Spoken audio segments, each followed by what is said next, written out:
अस्सलाम वालेकुम जी, फैसल अब्बास आपकी खिदमत में हाजिर है और आप देख रहे हैं मेरा YouTube channel.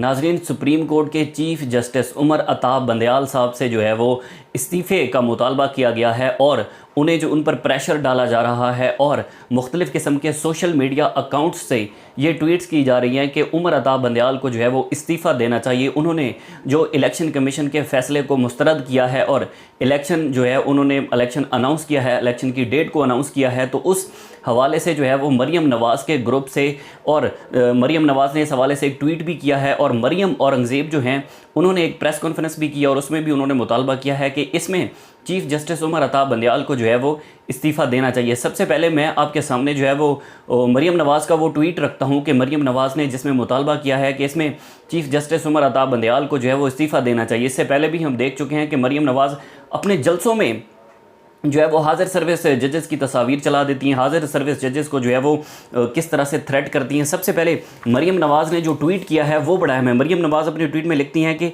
Chief justice Umar Ata Bandial से इस्तीफ़े का मुतालबा है। इमरान खान की हिमायत में चीफ जस्टिस उमर अता बंदयाल ने कानून और आइन की खिलाफ वर्जी की है। इख्तियारात के गलत इस्तेमाल ने सुप्रीम कोर्ट में बगावत जैसी सूरत हाल को जन्म दिया है। अपनी ट्वीट में मरीम नवाज़ ने मज़ीद कहा कि नामवर जजेज़ ने चीफ जस्टिस के तर्ज अमल और तअस्सुब पर संगीन सवालात उठा दिए हैं।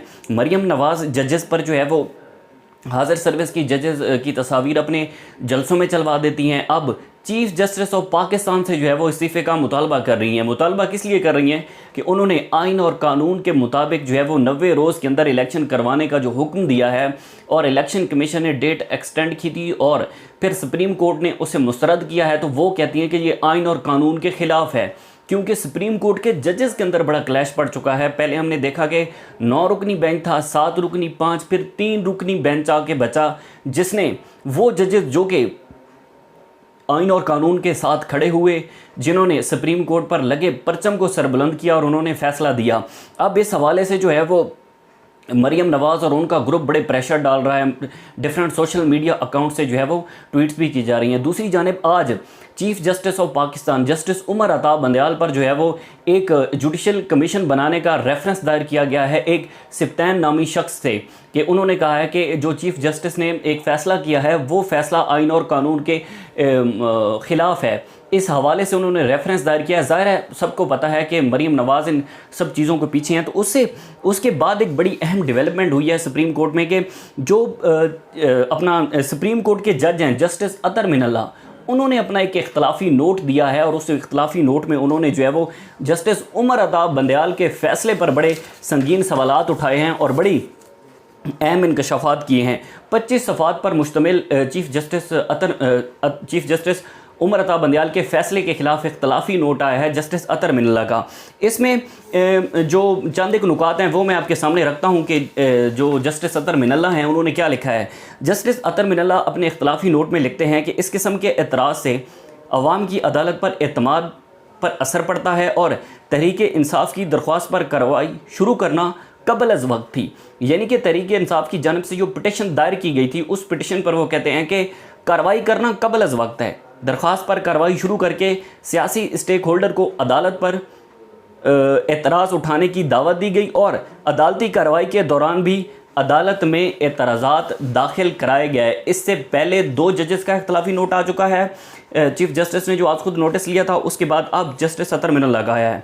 उसके बाद वो कहते हैं कि सो मोटो की कार्रवाई शुरू करने से हाई कोर्ट में दरख्वास्तें दायर करने वाले साइलिन के हकूक़ मुतासर हुए और अगर फुल कोर्ट तश्कील दिया जाता तो इस सूरत हाल से बचा जा सकता था। उसके बाद वो कहते हैं कि हर जज ने आइन के तहफ़्फ़ुज़ और उसे महफूज बनाने का हल्फ उठा रखा है और 23 फरवरी को मैंने अपने नोट में फुल कोर्ट बनाने की तजवीज़ दी।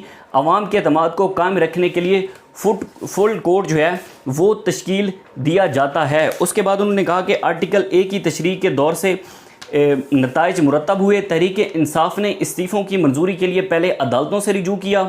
जस्टिस अतर मिनल्ला ने लिखा कि हिकमत अमली के तहत सूबाई असम्बलियों की तहलील पर भी सवालात उठते हैं। क्या ऐसी सियासी हिकमत अमली आइन और जमहूरियत के तहत मुताबिकत रखती है? क्या ये आइन की खिलाफ वर्जी नहीं है? यहाँ पर उन्होंने 2 सवालिया निशान छोड़े हैं। ज़ाहिर है उनका एक अपना मौक़िफ़ है। जस्टिस अतर मिनल्ला ने वाज़ेह किया कि मैं बेंच से अलग हुआ, ना ही अपने मुख्तसर नोट में ऐसी कोई वजूहात मैंने दी थी। मैंने भी ये नोट दरख्वास्तों के नाकाबिल समाअत होने के बारे में बिला हिचकिचाहट राय दी। जस्टिस मंसूर और जस्टिस मंदोखेल की तफसीली वजूहात जो हैं उनसे मैं मुकम्मल तौर पर जो है वो इत्तफ़ाक़ करता हूँ। ये जस्टिस अतर मिनल्ला का जो है वो एक इख्तलाफी नोट था चीफ़ जस्टिस उमर अता बंदयाल के बारे में। उसके बाद बात करते हैं कि आज कौमी सलामती कमेटी का इजलास हुआ, जिसमें आइन और कानून की जो है वो बालातर शख्सियात जिसमें मौजूद थी और जिसमें बड़ी अहम किरदार वज़ीर-ए-आज़म शहबाज शरीफ की ज़ेर सदारत ये इजलास हुआ। और एक्सपेक्ट ये किया जा रहा था कि इस इजलास में जो है वो इस हवाले से यानी कि इलेक्शन के हवाले से कुछ डिटेल बताई जाएंगी कि सिक्योरिटी की क्या सूरत हाल है। 2-3 दिन बाद जो है वो सुप्रीम कोर्ट के अंदर वज़ारत ख़ज़ाना ने रिपोर्ट जमा करवानी है हुकूमत ने, उस हवाले से क्या डिटेल्स हैं। लेकिन जो एक एलामिया सामने आया वो बड़ा एक हैरान कुन सा एलामिया मैं आपके सामने रखता हूँ, वहाँ से आपको अंदाज़ा होगा कि किस तरह से इलेक्शन का जो एक चीज़ है उसको नज़रअंदाज किया जा रहा है, निगलेक्ट किया जा रहा है उस चीज़ को।